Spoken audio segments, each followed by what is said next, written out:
Aye. Commissioner Raxell? Aye. Commissioner Scarlett? Aye. Commissioner Wood? Commissioner Wood? Aye. Thank you.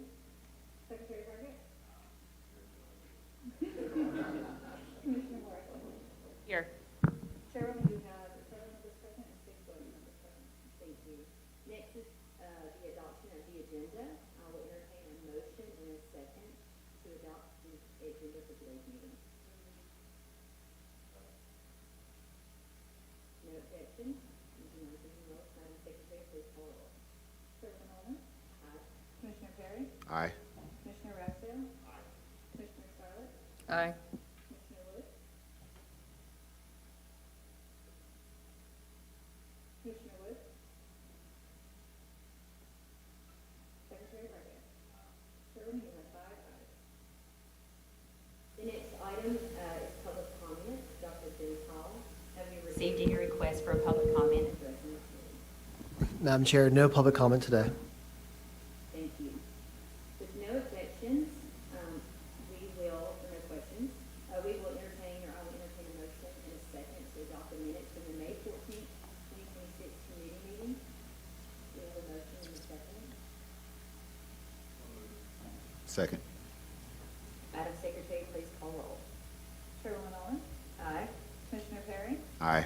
Commissioner Raxell? Commissioner Scarlett? Aye. Commissioner Wood? Secretary Target? Chairwoman, you have 5 ayes. Thank you. Our next item on the agenda are the 2 academic programs from the University of Tennessee, Knoxville.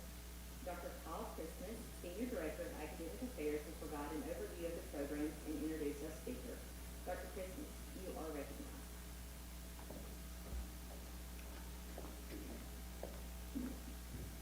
Thank you, Chairwoman Allman, and good morning, everyone. We have 2 new academic programs for your consideration today, both from the University of Tennessee at Knoxville. The first is a Bachelor of Arts in Civic and Constitutional Thought, and the second is a Bachelor of Fine Arts in Industrial Design. Both programs will be presented by Dr. John Zomchik, Provost and Executive Vice President at the University of Tennessee, Knoxville. Welcome, Dr. Zomchik. Thank you, Dr. Christman. Good afternoon, Madam Chairwoman, members of the Commission, Mr. Secretary. Thrilled to be here this afternoon to present to you 2 really exciting new programs, degree programs. The first, a Bachelor of Arts in Civic and Constitutional Thought.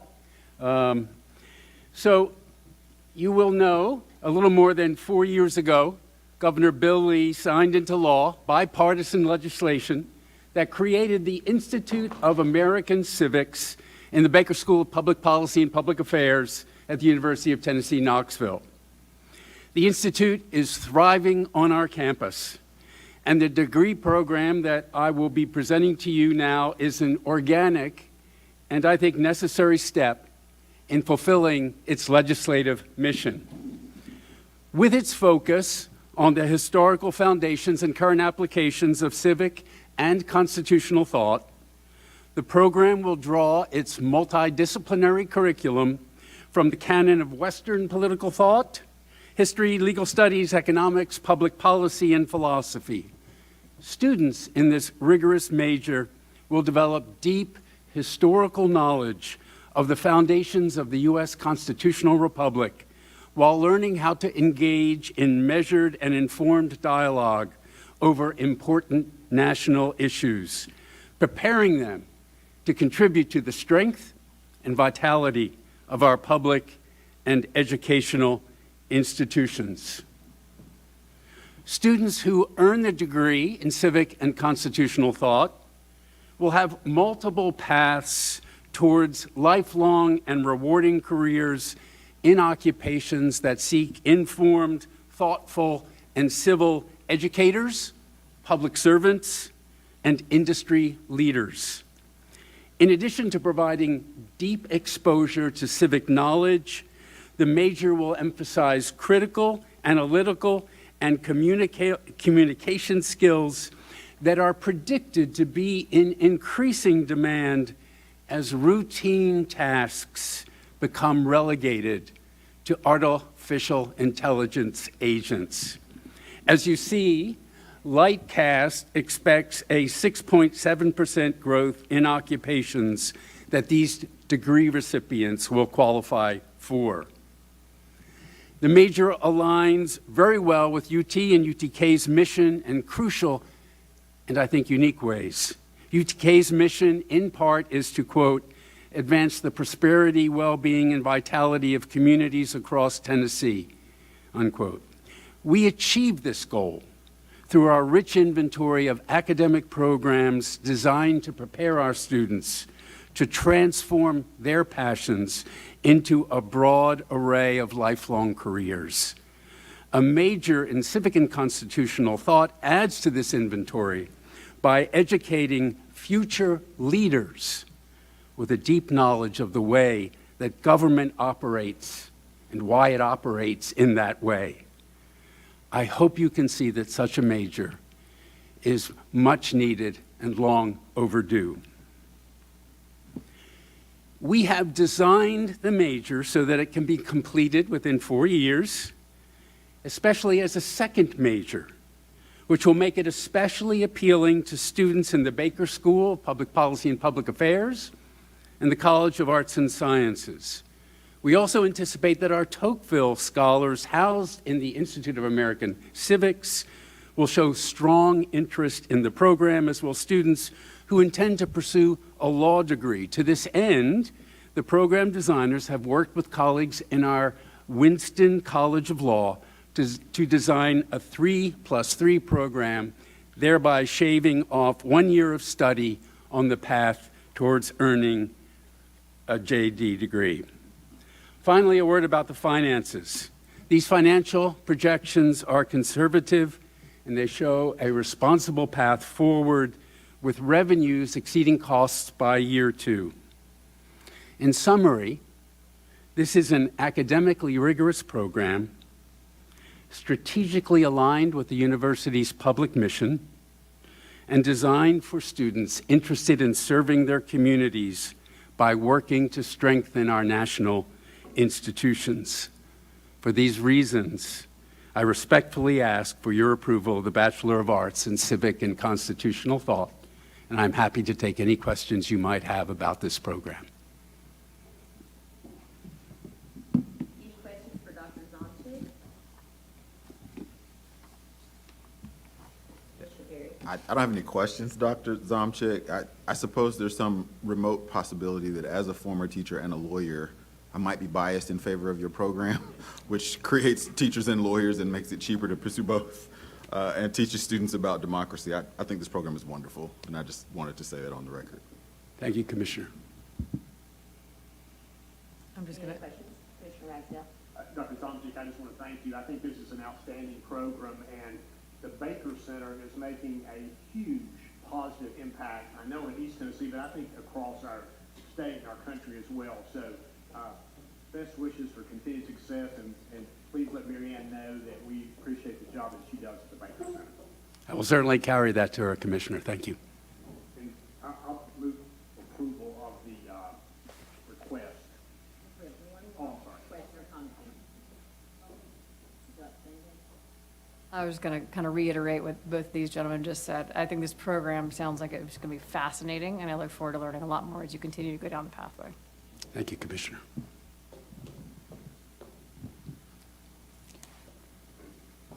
One more question. I think it sounds fabulous, too. I think I would sign right up. And as a government employee, I think there'd be so much benefit to so many of my team members and people that I work with in government all the time to have come through a program like this.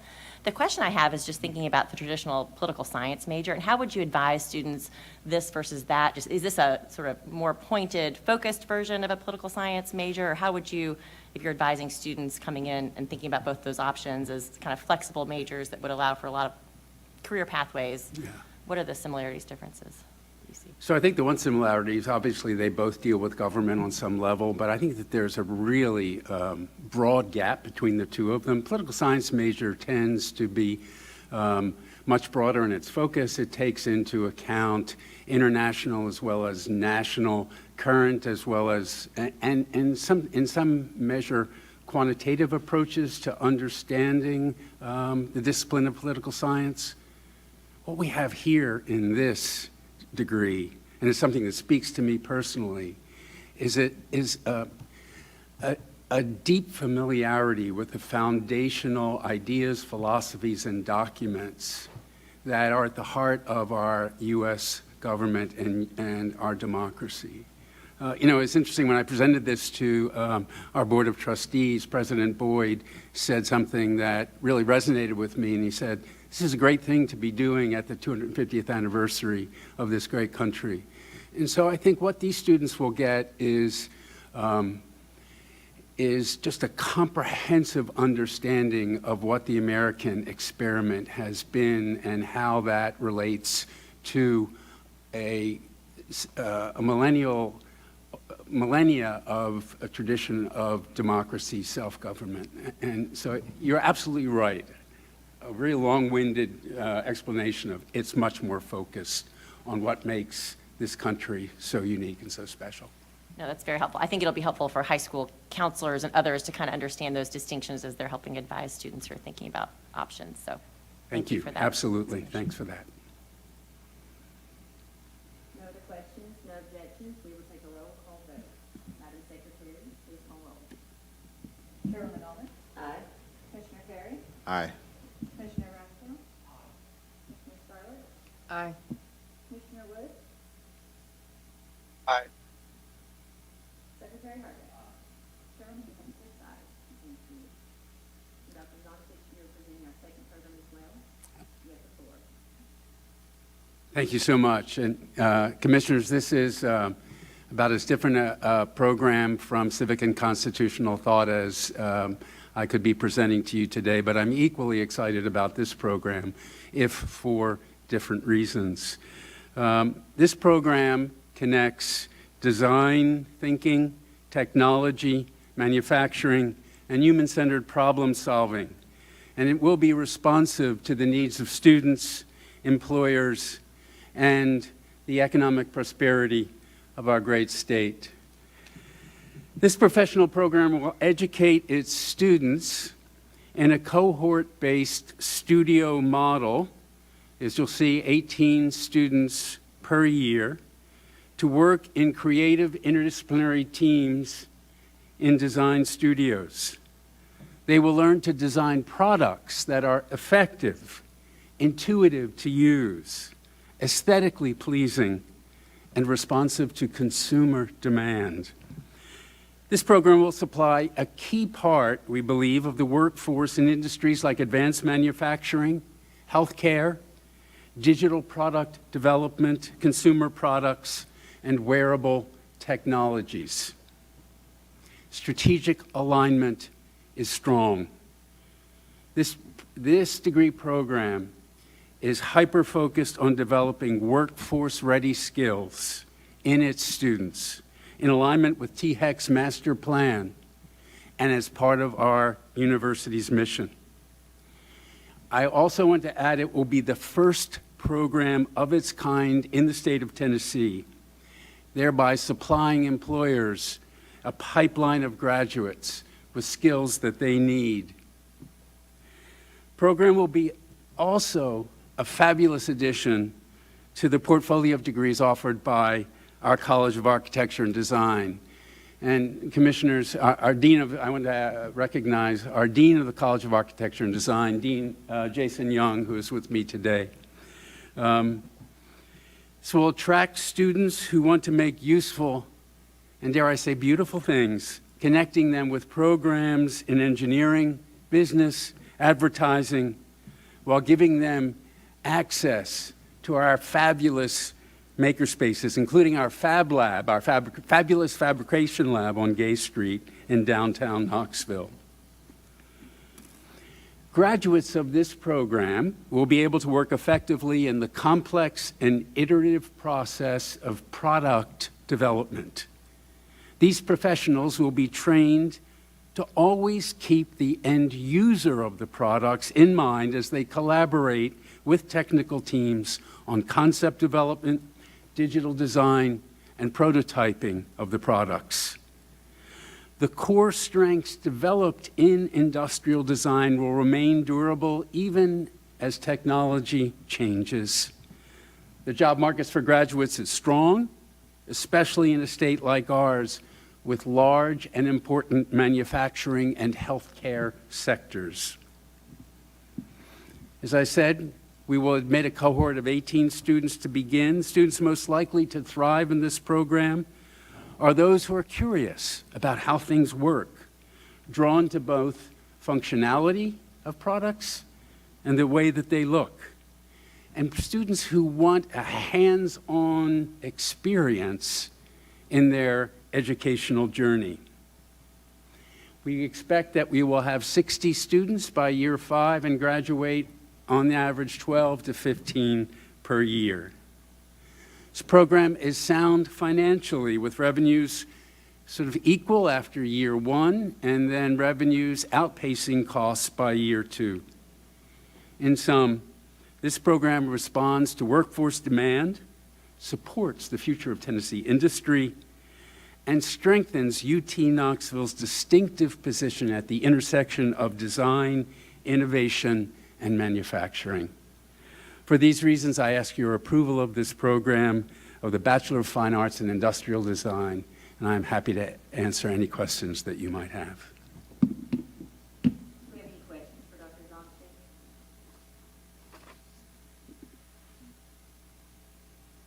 Do I have a motion and second?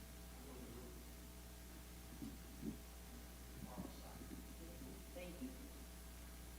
No further questions or objections, I'll entertain a motion. Got the second, and we'll go ahead and do a roll call vote. Madam Secretary? Chairwoman Allman, Aye. Commissioner Terry, Aye. Commissioner Ragsdale, Commissioner Scarlett, Aye. Commissioner Wood.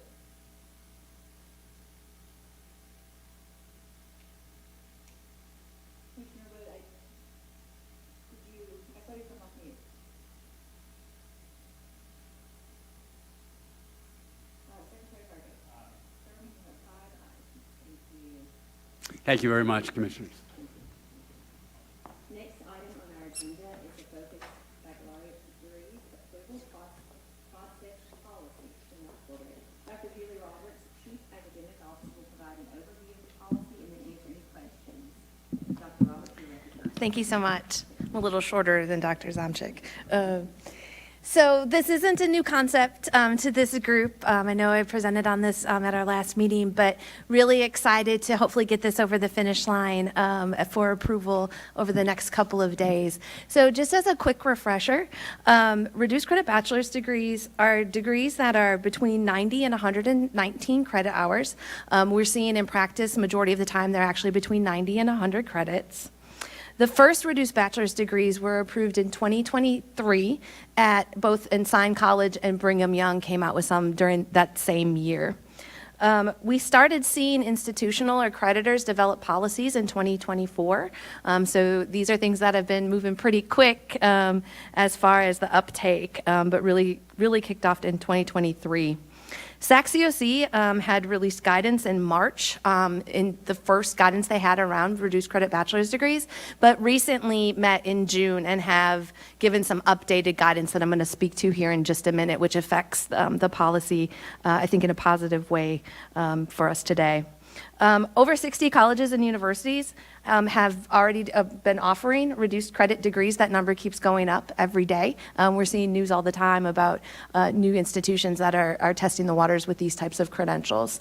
I also wanted to mention, since the last time we spoke, I'm sure many of you saw the UT System Board passed a resolution encouraging their campuses to be thinking about and engaging in these types of credentials. Oh, and I will say, real quick, back to the UT meeting, they had Dr. Stephen Pruitt come join, as well as Dr. Gentile, talking about just what this the effects that this has from an accreditation standpoint, as well as a THEC standpoint as well. So it was a really, I think, a pretty robust conversation. SAC-COC has updated their guidelines. Some of you may also know they've changed their name, and I forgot to update that until after I submitted the slides. So they're actually now called the Commission on Colleges and Universities, but the guidance is still the same. The major change that they had in the June meeting was they had originally said these types of programs have to be called abridged or reduced credit. And so they've pulled back on that and instead have adopted a policy that says these degrees just need a required modifier. And so what that did is allowed our version of focused bachelor's degrees to now be in compliance with the commission's guidelines. Just again as a refresher, according to their guidance, these need to be offered in specialized or applied disciplines that address workforce needs, have to be aligned with mission and goals of the institution, and they do require that there is a disclaimer on these credentials that, not disclaimer, but they have to clearly communicate the degree might not fulfill graduate program prereqs and expectations of some future employers. We, as we've been developing the policy, have tried to address the graduate admissions question as well as the employment question and some of the guidelines, which I'll talk about again in a minute. So the policy you have in front of you does create a common naming convention. So all of the credentials that are approved through this process have to be called focused bachelor's degrees.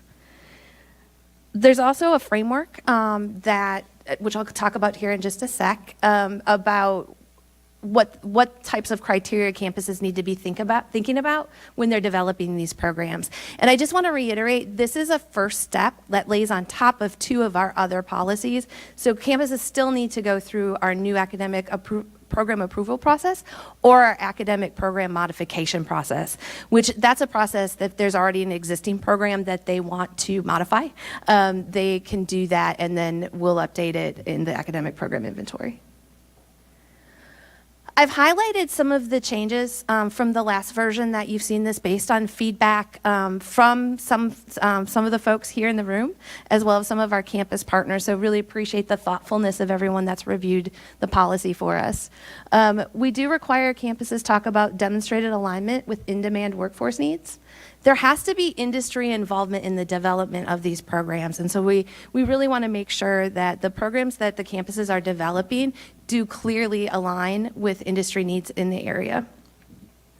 We've also required some sort of work-based learning integration, so co-op, internship, those types of experiences, because we also want to ensure students have some hands-on experiences as they go through the process. We're encouraging stacked credentials, so if there's some credentialing along the way that can happen, we think that these types of programs, as well as others, but we really think these types of programs are especially set up for that. We want campuses to think about alignment to graduate programs. I know I've said before, some of our campuses are thinking about what types of programs require graduate level licensure as entry. And so can we do like a 3+1, 3+2 type of program that keeps very tight alignment to those requirements for licensure? We have added, through quite a bit of conversation, transfer and residency considerations. So transfer, we know what that is. Residency is a little bit more weedy, and so our campuses have residency requirements that say you have to have a certain percentage of your credits earned at that institution. And so, and we have different levels of that. So we just want to make sure that campuses are thinking about this may affect some of those residency requirements and just making sure that they're not going to create something that they then can't award a degree. The other two pieces, talking about licensure as well as programmatic accreditation. Dr. Roberts? Yes. Can you give an example back on the residency, Yeah. like what we're trying to avoid? Yeah, so we, and our campuses have been adjusting these. We, at one point, had a campus that had a 50% residency requirement. So that would mean regardless of your transfer credits, you'd have to earn 60 credits of a traditional 120 degree at that campus in order to graduate. So if you came in with 90 credits and only needed 30 to graduate, you still would have to have 60 credits at that institution to fulfill residency. Now, that has since changed. SAC COC requires a 25% residency requirement, and most of our campuses are around that same level. Is that helpful? Okay. Lastly, licensure and accreditation, programmatic accreditation. So we think about business programs are accredited by AACSB, engineering programs, ABET. Don't ask me to tell you what those stand for. Stephen tried to quiz me on a call the other day, and I didn't do so well. But those programmatic accreditors are really important. We require programmatic accreditation as part of quality assurance funding. And so we also want to make sure campuses have thought about whether or not there's anything prohibitive in the language of the programmatic accreditor, as well as any sort of licensure requirements. And with that, I'm happy to take any questions. Oh, and I would be remiss if I didn't thank Secretary Hargett and his team for all of the helpfulness and feedback with this process as well. So thank you.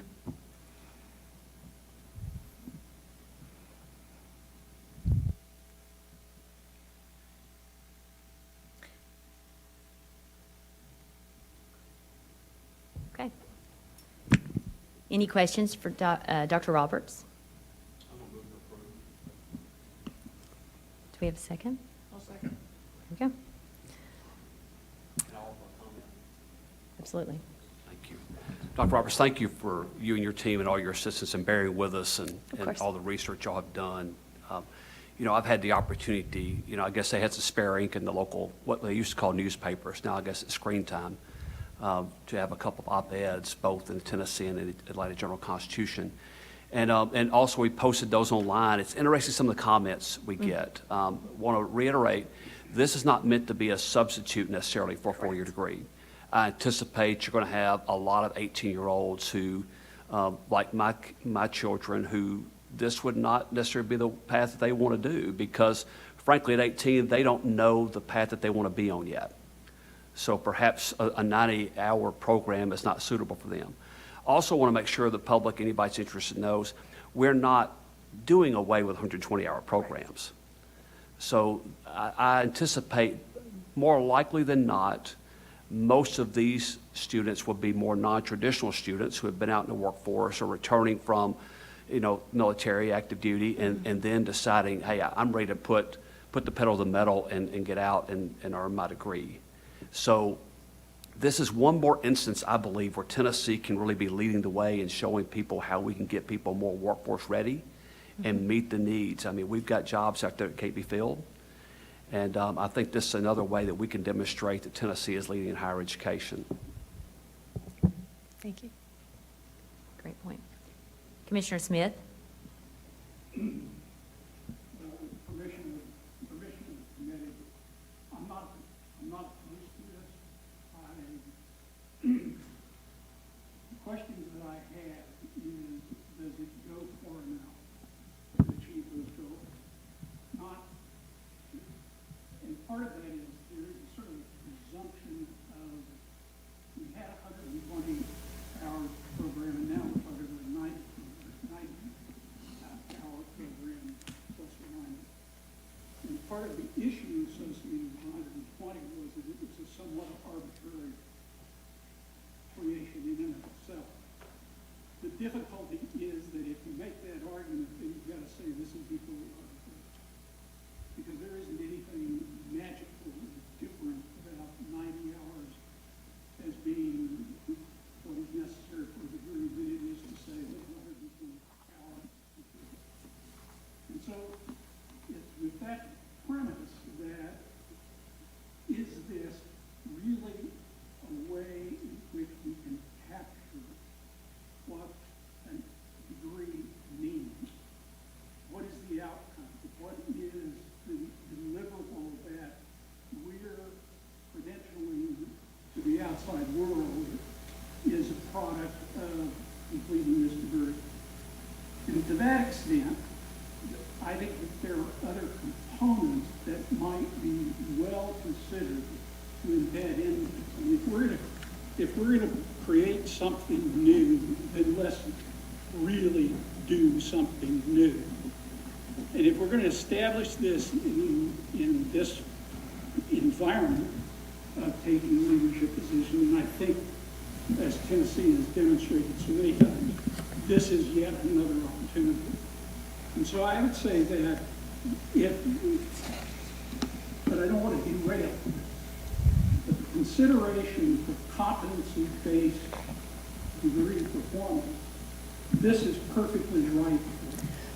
And if we can establish what competencies are associated with this degree, then we open up a variety of avenues by which the individual can demonstrate that and get over some of the ageless arguments we've had about prior learning credit, about experiential learning, about a variety of different things that I think ought to be as embedded in this as we say in the 90-degree program. But that means that we're going to need to take some time if we really want to place that in this kind of a credential. The second thing is that I think that not only are we talking about an opportunity to do something, we need to also give a challenge to the robust data collection that THEC is famous for, to really study what is happening with students who are completing this degree along the route as well as post-graduation, so that we can certify that what we said was going to happen actually is happening, which means that a lot of things that we're going to talk about relative to different topics ought to be part of this discussion as well. And so if it is the will of the commission, I'd like to postpone a vote on this until we have a little richer discussion, unless you think that there's a way to continue those kinds of discussions, and you find value in what I'm suggesting here to be integrated into this opportunity, because we're only going to pass this way this one does.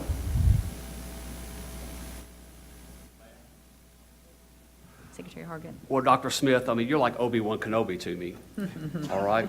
And that's meant in the highest. You'll have to help me understand. Highest of, now that may get me some discredit in some circles. So there's a reason they don't seat you and I next to one another, so we can't make eye contact like this too. So now the Southern Baptist to me would just say amen. The politician in me is going to say a few words, all right? So What'll be the difference? well, I think the Southern Baptist preacher looks at his watch and says, hey, it's about time to stop. The politician doesn't do that. So anyway, you have a lot of valid thoughts. And my staff actually suggested I bring a PowerPoint with me today. And I said, no, I want these people to remain my friends. So that's why I didn't bring it. As you well know, the bachelor's degree, the 120-hour designation, is largely arbitrary, which was based on Andrew Carnegie utilizing that, incentivizing colleges to, he would support their pension system if they adopted a 120-hour plan. So there's a lot of arbitrariness around it. We settled on 90. There's some arbitrariness around that too, but if you look at a lot of the degrees that we have out there, many of them have a core plus that you can fulfill with 90 degrees, maybe a little extra. There are some that are frankly are lower, closer to 66 to 70 hours to get a degree that can fulfill the core. And maybe it's some, and by the way, I'm a firm believer we ought to be continuing the conversation, because we should never take anything we do and just think we've kind of dropped the mic, walked away from it, and come back in 5 years, see how it did. So I don't want to be hasty in making a decision 6 months from now, but if we see something we think we could improve upon 6 months from now or 12 months from now, we ought to do that. I'm in favor of moving forward. I respect all of your thoughts on the issue. But, you know, whenever we have students who are going to take the history of chocolate, I hadn't figured out, unless you're going to be a chocolatier or a baker or whatever you're going to be, I don't know why you need to go take a class in history of chocolate. I think now more than ever, we look at the economy. People need to be moving forward and figure out how to get out into the workforce instead of investing in hours, credit hours that they don't really need. I think parents will be shocked to see some of the things that they're paying for. And I think part of what drives this program is I think consumers, especially non-traditional students, are shocked when they look at the system and think, wow, I've got to pay for that in order to get to that finish line. So I think all of your points are valid, and I would encourage us to continue to look for ways to refine this to make sure that people are graduating in a timely fashion with lower debt and better prepared for the workforce, and then able to get out there to earn an income instead of trying to pay out to get an arbitrary designation.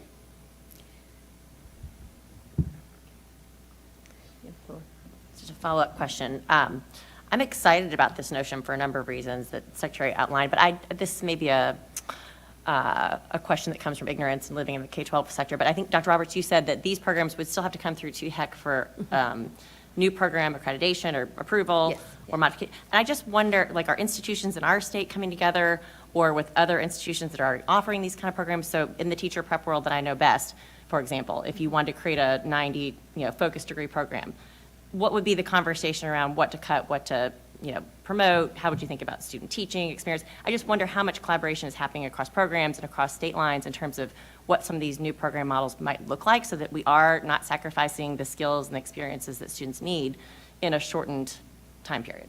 I think it's possible. I'm just wondering about the collaboration and sort of how that gets decided. And I appreciate the question, and I think it's a really important one. We've had, up to this point, a working group that has been talking mostly about the policy, but it's really been an outgrowth of Dr. Tracy Comer, who's behind me, leads a group monthly that's kind of our little think tank. And so this also kind of bubbled up from that group around, like, well, what could these programs look like? How can we, and there's been a lot of sharing amongst that group in addition to the group around the policy conversations. Around teacher prep, we, right at the beginning of this year, this calendar year, pulled some of the campus deans and chairs for our colleges of education to have that type of conversation to see if there was an appetite for it and to share some ideas. So it's been a little ad hoc up to this point around specific pulling people together. But I do think that there is a want for sharing, especially as we're building these types of new programs. And we can definitely continue kind of the ad hociness, but create something much more formal and have some sort of learning community of practice around these things moving forward. And I do think that there will be an appetite from some of our campus partners to do that. Thank you, Commissioner Morrison. Any other questions? Commissioner Scarlett? Yeah, so to Secretary Hargit's comment about this being really focused a lot, or potentially recruiting people back to advance their jobs coming out of the workforce, have you had conversations about using that work experience applied to a program like this, especially, and with Commissioner Smith, the concept of mastery? Mm-hmm. People could be coming from one type of career to a different type of career, changing, but it also could be that they've already mastered the skills. This arbitrary 120 hours or 90 credit hours is like it doesn't necessarily mean anything if students either already have the skills or need to acquire the skills. Have you thought about those?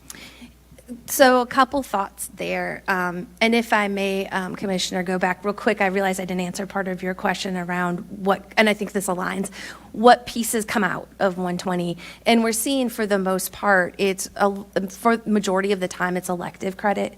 And so, and that really aligns with our focused name because these programs tend to be more I'm going to use Stephen's example, the depth of the major core, but the breadth of the general education. And so we're still keeping those types or we anticipate that'll still be it. We're not saying they have to keep the same gen ed though, just to be clear. So those are the kinds of pieces that we're seeing, we anticipate based on what other institutions have done being cut to get it down in credit hours. To your point, Commissioner Scarlett, around prior learning assessment, competency-based education, there's nothing in the way the policy is written currently that would preclude that.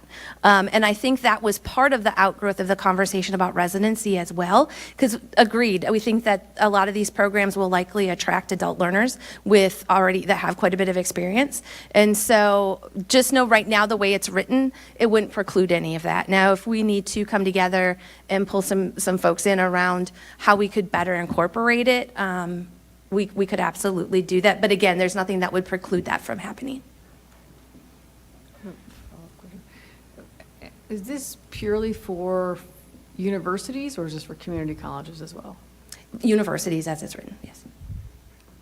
Dr. Gentile? Just put a fine point. And I was going to devote a good bit of my executive director's report to this tomorrow, because this is a monumental shift in how we think about higher education and the bachelor's degree across the country. I was at a conference last week of counterparts my counterparts from across the country, we spent a long time on one of those conference days talking about this. There is, I think many see an opportunity. There is anxiety around it too. How I view this, coming from my own background experience and why I see this, and Dr. Roberts spoke to this a second ago, this is a liberal arts person really speaking. The depth of the major is still paramount. You mentioned the breadth of general education. There is opportunity for gen ed to perform at large, but also we are saying that gen ed is still important and inherent to this degree. Provide students the ability to learn how to speak, present, write, and have that breadth. Where I see this practically changing on campus, Secretary Hargett mentioned non-traditional students, the balance of those credits that could go away, those are most oftentimes electives. Electives that are not assigned to general ed, not assigned to major content, but are open for students to explore. That 35-year-old adult learner may have already done all the exploration they want to do and don't necessarily want to do that in their 4-year education. It would also prevent students who would want to, say, double major or even triple major from them being able to do so. Those are where I see the big practical changes with this 900-hour credential. Great. That said, to Dr. Smith's point, Mr. Smith, every one of my counterparts across the country are committed to evaluating this and studying this as we go. Because we're learning something new here. This is newer in the South region because SAC-COC, the commission, just allowed for these to happen. There are actually more common, I believe it's 75 institutions, is that right, Julie, that have a program? Oh, I don't know, it changes every day. It's probably a new one right now. Let's pick 75. Okay. 75. Close to that, okay. It's in the 70s of institutions across the country. These are going to be laboratories of experiment that we will get to watch in real time, but also we'll be measuring this as these move forward in Tennessee to make sure they are effective, that students are able to get into the workforce. And yes, also tracking on to see if grad school becomes a barrier or not for them. This is a living policy. I welcome this because I look at the completion puzzle that we have in front of us, and we have over 700,000 adult learners in Tennessee, not adult learners. Some college, no credential learners across Tennessee. This can be an opportunity and a solution for those students, but it does come with evaluation and tweaking the policy as needed. Commissioner Perry? Dr. Roberts, I just had one question. Sure. It sounds like the institutions that offer this program have to include a modifier. We've picked focused. Mm-hmm. Will degree holders have to do that for their resumes? Like, will the resume nomenclature be FBA or FBS or something along those lines? It would, yes. Any other questions? What, sorry, go on. Go ahead. A follow-up. You're right, Secretary Hargett. And I can just stop there.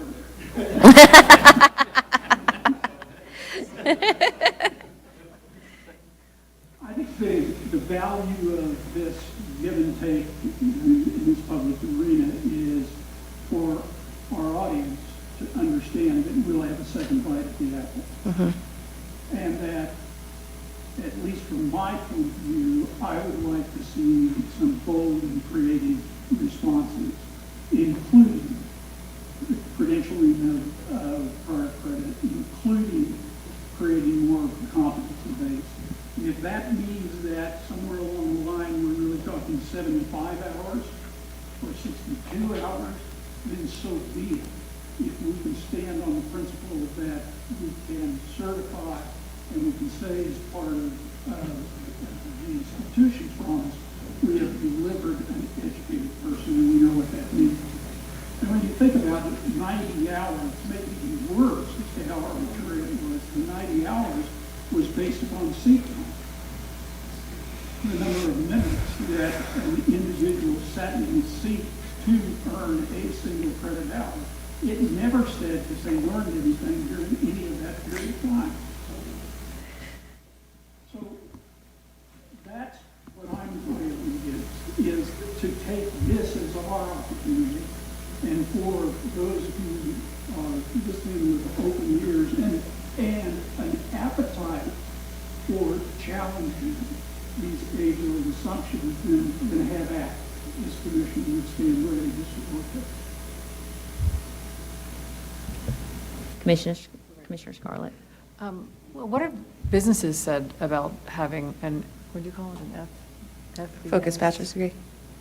We haven't, at the commission, engaged with employers. However, that is a requirement of the development of the programs. And so we intentionally put that in to get that voice because we didn't have that baked into the actual policy design. There have been a couple of prominent employers I've talked to over the last couple of years, and I referenced this as a potential solution as they're talking about this, who have said they've invested in accelerated degree programs, which are 120 credit hours in a different amount of time. And I said, man, it would be just better and best for us if students would not take pieces like this. I've heard that from the industry. That is a few samples. If I may, as our office has kind of marched into this, I actually had a conversation with the National Technology Council the other day, who, when they asked what I was working on, I talked about this being one of the things, they were fascinated by it. And they said, that would be wonderful if we could get people back out in the workforce. And they told from their own experience about classes that they took. They said, I had to take them because I had to take a class. And I knew I had to sign up for something else to get 3 more hours. And they said, employers will absolutely eat this up. But the key is we've also got to make sure we know what they're getting, and they know what they're getting whenever somebody shows up with a resume that says this is a focused bachelor's degree, and oh my, what's that? Well, I took only core classes in my major. I didn't have to take 30 hours of electives to get my degree. And then let the employer ultimately be the arbiter of, hey, do I like that, or do I wish that they had taken 30 hours that don't apply to them being a teacher, or a data analyst, or a social worker, or what have you. And I think ultimately, you're spot on. If we've got a duty to make sure employers know what this is, and that's one of the reasons I'm out talking about it a lot, is to gauge their support for it. I'm not getting the negative, but I don't want somebody showing up with a resume or applying for a job and that employer says, I don't know exactly what that means. So we've got a big job here at THEC, and schools across the state have a job to show that that person is in fact ready for the workforce. Commissioner Scarlett. Sorry. Going back to Commissioner Smith's point, we are talking about, instead of having students in seats, your concept, what you're describing is really the mastery of whatever said subject pathway is, right? So if we want businesses to have the right skills, skilled employees walking into their doors, then is it really about having students in seats, or is it about the mastery of the skill? And if it's the mastery of the skill, and I don't know if I'm stepping into a weird puddle here, but this concept of stackable credentials, like you mastered something, you get a credential for it. You could be, that could be 4 credit hours, that could be 1, but does it have to be about credit hours? Could it be about the mastery of the skill that gets stacked upon itself until they reach this focused backstrut? And so I don't know how to think about that, but we don't really talk about that concept of stackable credentials. Well, I think that is directly to the point. We basically have to protect the student by being able to say this is what this means, and giving that student the argument to take to an employer who may raise the question about it, because it's going to come up. But it's the kind of conversation that should have come up anyway. Just because the person finished a bachelor's degree, this should not mean, well, they got a pass. We should have been asking, or we should have been addressing a long time ago that, well, what does that bachelor's degree mean at 120 hours? I don't want to make the same mistake at 90 hours. So there is a shared responsibility here because, as you say, Madam Chair, it's going to appear on their resume different than what people have seen in the past. That should open a powerful conversation, not a series of explanations and backpedaling as to how am I going to make this work. And that's going to happen. Go ahead. One more thing. One more thing. One more thing. I don't want us to gloss over this one bullet point, though, because I think this is important. The approval requirements, number 3 down there, requires work-based learning integration. This is actually the first time we as a commission are requiring this for an academic program approval. If I thought there was enough supply out there across the state to have work-based learning for all graduating seniors, I would want that to be a requirement for all degrees. But we saw an opportunity here with a new type of degree, something that will be with that bachelor degree as a student enters the workforce is a known work-based learning opportunity that they had and they took advantage of. Secretary Hargett? Okay. All right. As it stands, we have a motion from Secretary Hargett and a second from Commissioner Ragsdale. No further discussion. Madam Secretary, will you call roll call vote, please? Chairwoman Allman? Aye. Commissioner Perry? Aye. Commissioner Ragsdale? Aye. Commissioner Scarlett? Aye. Commissioner Wood?